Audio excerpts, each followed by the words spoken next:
Quem que quer ler?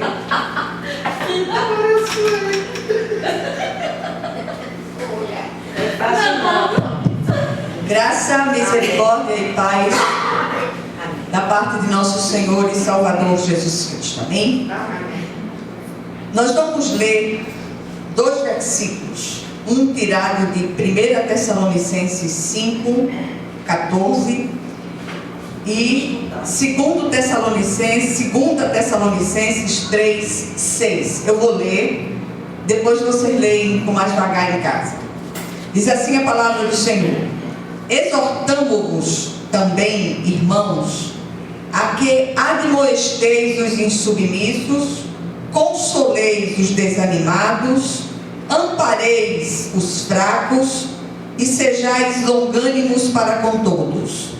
Nós vos ordenamos, irmãos, em nome do Senhor Jesus Cristo, que vos aparteis de todo irmão que ande desordenadamente e não segundo a tradição que de nós recebestes. Amém? Vamos orar.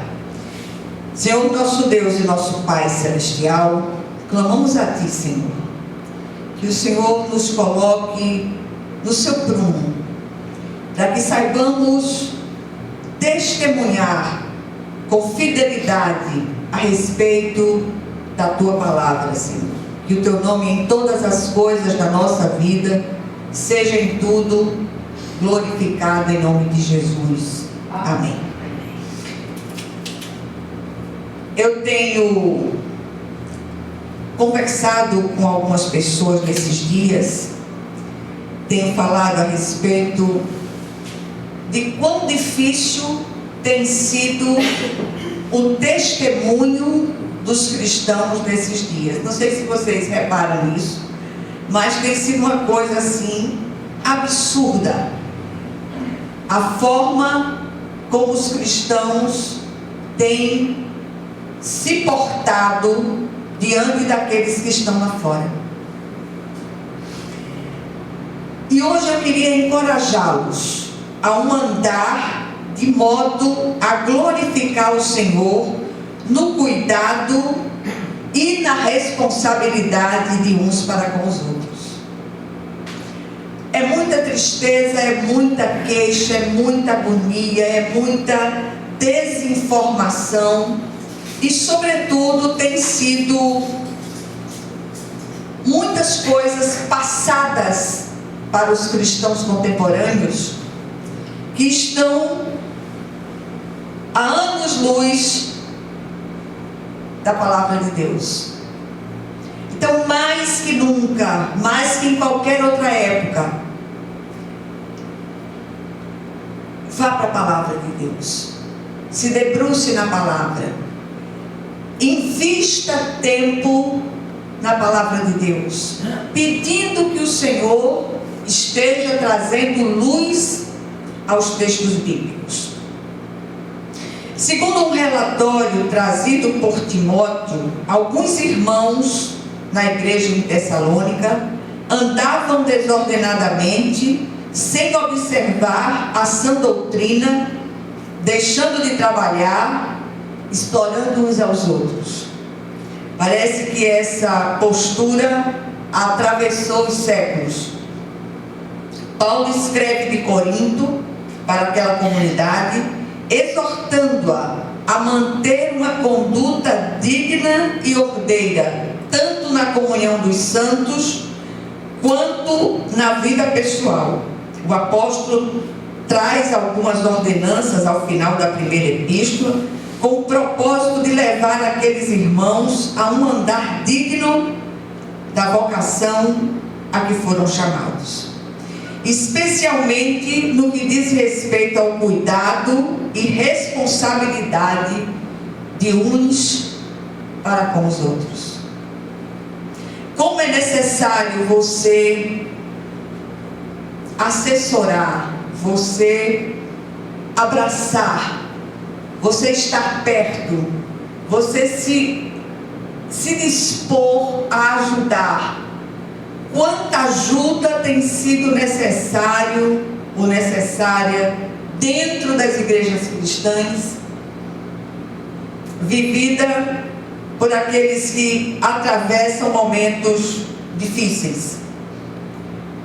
E o apóstolo não está ensinando aqui que os irmãos fiquem separados um do outro, ensinando uma segregação, não. A acepção ou distinção entre uns e outros é para evitar que os irmãos, sobretudo os fracos na fé, se contaminem com práticas e orientações que não procedem daqui. A Bíblia para nós é a única regra de fé e prática verdadeiramente. E o apóstolo dá essa orientação e pede que essa orientação seja observada. Ele está falando de um tipo específico de pessoas que se infiltram nas comunidades desde aquela época com o fim de tirar a paz e minar a comunhão. Vocês já viram isso em algum lugar? Esses não querem o Cristo, mas apenas aquilo que podem aproveitar dos irmãos. Que possamos estar atentos. As palavras aqui trazidas também se aplicam aos cristãos de hoje, aos cristãos contemporâneos, de forma muito oportuna. Peçamos ao Senhor que sonde o nosso coração e onde houver caminhos maus, que Ele os tire de nós e nos conduza ao caminho eterno. Não esperem que uma liderança venha e enxergue determinadas coisas fora do prumo. Enxergue você. Olhe-se debaixo da autoridade do Senhor. Peça que o Senhor lhe dê direções e orientações para que você siga em frente. Porque tem sido muito mais fácil a gente apontar os erros dos outros do que os nossos. Precisamos rever essas posturas.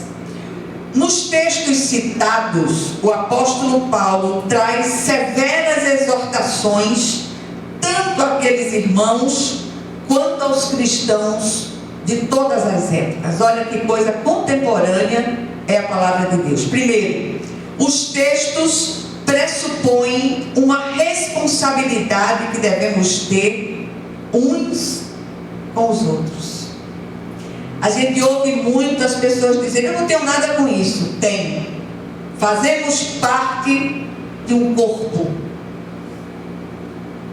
E quando determinadas posturas de um membro vêm à tona, todo o corpo sofre as consequências. Entendemos que muitos agem como Caim, que ao ser perguntado por Deus onde estava seu irmão, ele respondeu: acaso sou eu tutor de meu irmão? Somos sim responsáveis, tutores dos nossos irmãos na fé. É muita responsabilidade, né? O dever de cuidar não é só do pastor, mas todos nós somos cuidadores e num certo grau pastoreamos sim.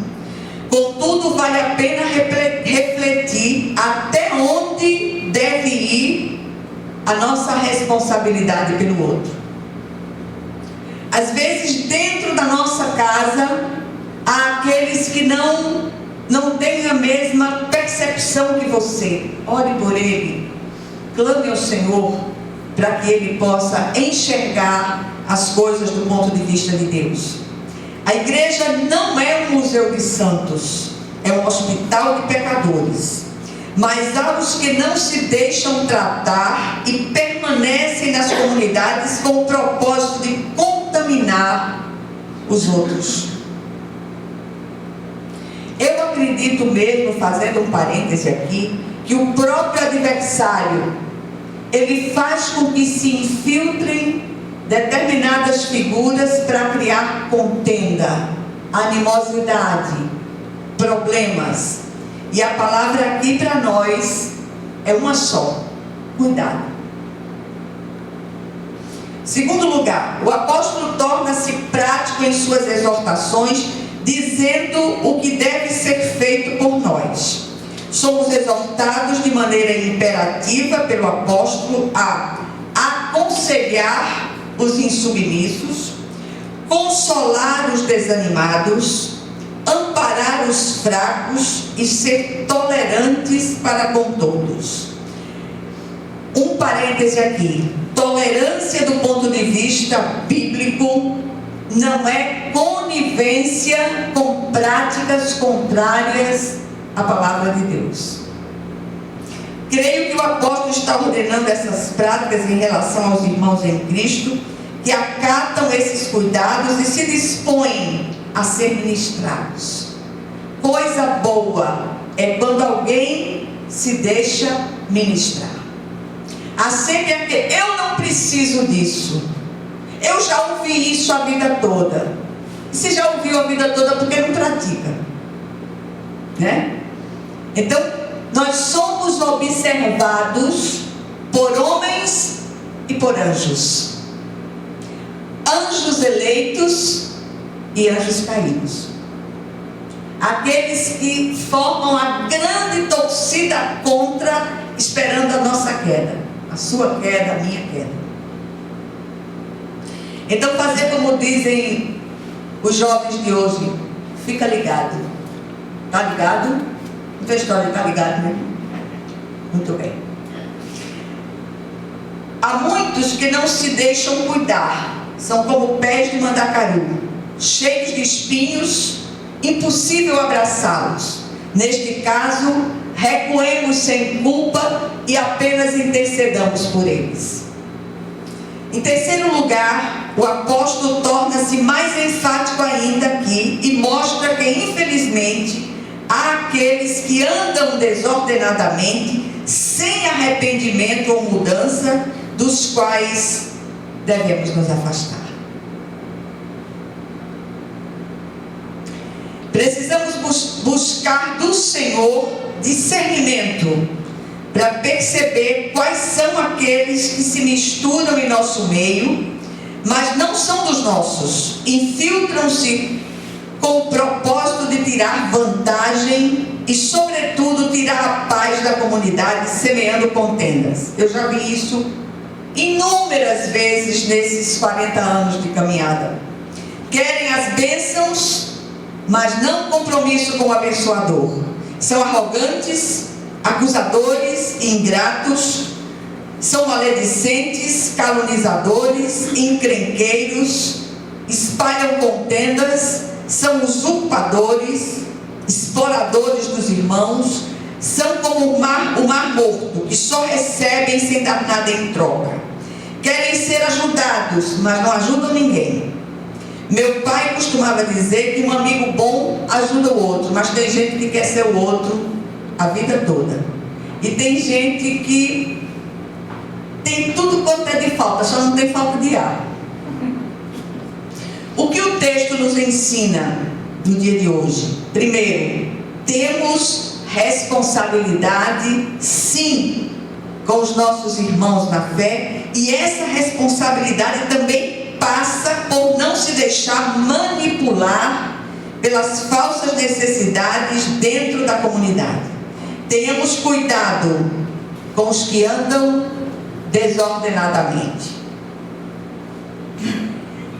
Segundo, ao final da sua carta aos Romanos, o apóstolo Paulo também adverte: rogo-vos, irmãos, que noteis bem aqueles que provocam divisões e escândalos em desacordo com a doutrina que aprendeste. Afastai-vos deles, porque esses tais não servem a Cristo nosso Senhor, e sim ao seu próprio ventre, e com suas suaves palavras e lisonjas enganam o coração dos tolos, dos incautos.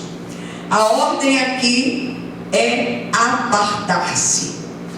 E por último, o apóstolo Paulo também diz: se possível, no que depender de vós, tende paz com todos os homens. Nem sempre essa paz é possível. Perseverar a unidade nesses casos é ser conivente com o erro.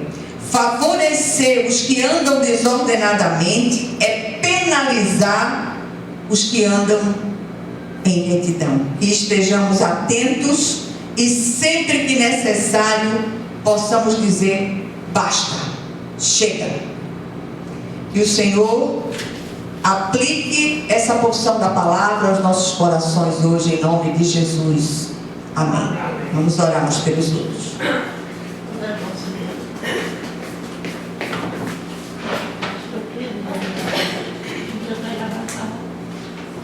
Olha aqui a caixinha.